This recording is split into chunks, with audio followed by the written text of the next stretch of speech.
Slayer. Yep. We good? Yeah. Recording? Yep. Alright.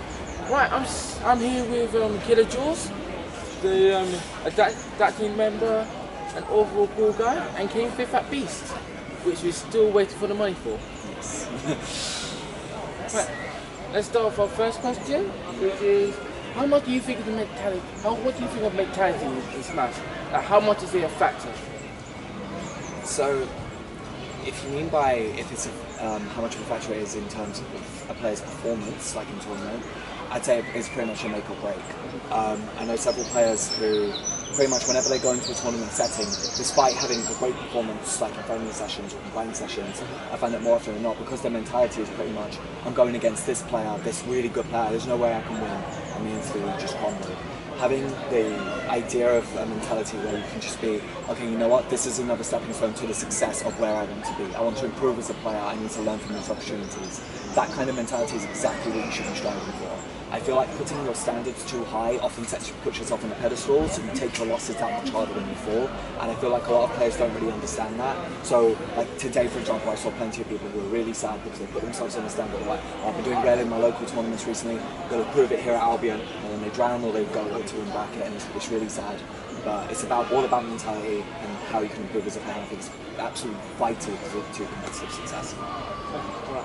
And also, what do you think, how does coaching help in Smash 4? So, as a proactive coach myself, I think the main thing that coaching helps with, primarily for me as the coach, is it allows me to analyse the game at a level that a lot of players struggle to achieve. Whereas a lot of players don't really understand what's happening on the fly, someone who can look deeper into the game and understands interactions knows scenarios on the fly. So you could be in a game, you can recognise something that an opponent's doing and pick up on it really quickly. It's not so much about reaction time or anything like that, it's about anticipation. So you're so knowledgeable on basically what your opponent's going to do, you can adapt that into your play, and if you happen to be wrong about what you're thinking, you can understand why. And that's the most important thing about coaching for me.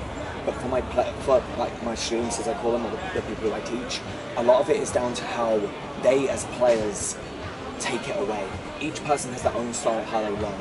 Not everyone learns the same. Not everyone learns by just playing over and over again. Not everyone learns by just watching videos on YouTube or writing notes. Each player learns differently, and adapting to each player's needs specifically helps them improve in certain ways. You can't use the same coaching method for each person. Right. And the last question is, you haven't competed since P7, and you've got fantastic 5th place. I think it was pretty amazing. It's awesome.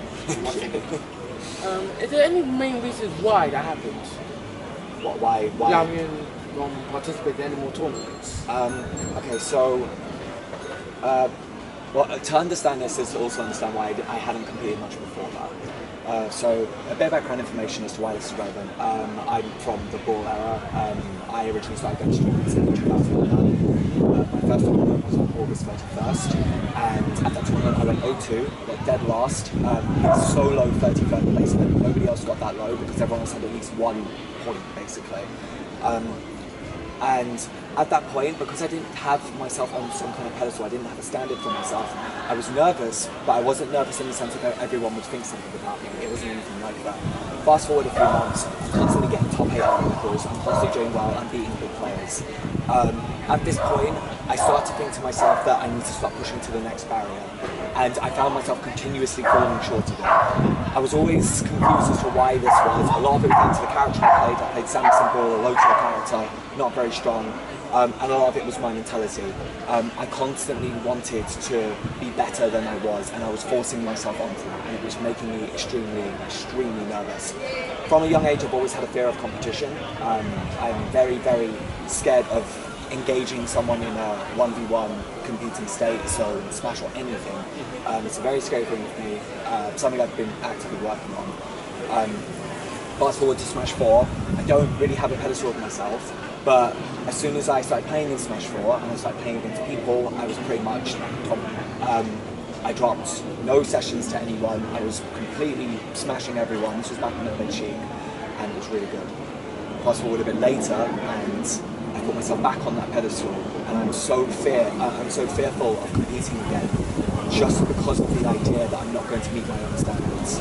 It's something that I have always struggled with, and when I ended up going to Beast, I had to go through a series of emotions. I cried, I screamed, I was so angry with myself, it was insane. But once I sat down and once I started playing, it was a completely different experience, and it was something that really, really ignited me, because I proved to myself that I can get at the level that I want to play at. I competed against very strong players. I beat like basically top players. I beat very, very powerful players. And after that point, I felt accomplished. I felt like I set out what I wanted to do. Even though I didn't win, I proved to myself that I can do it at that level. And that is why I have basically stopped competing. But the other reason for this as well is, as I've progressively grown, tried to combat fears that I have or issues that I have, I've also found out more things about myself. For example, I love to learn languages. I love to be creative. Things which I was very afraid to do before, and now I can. So that's taken up more of my time. That's something I'm very interested in. But I also coach, so I love coaching. I still try to do. Thank you for your time, man. No problem. Cool. Yeah, that was great. I mean.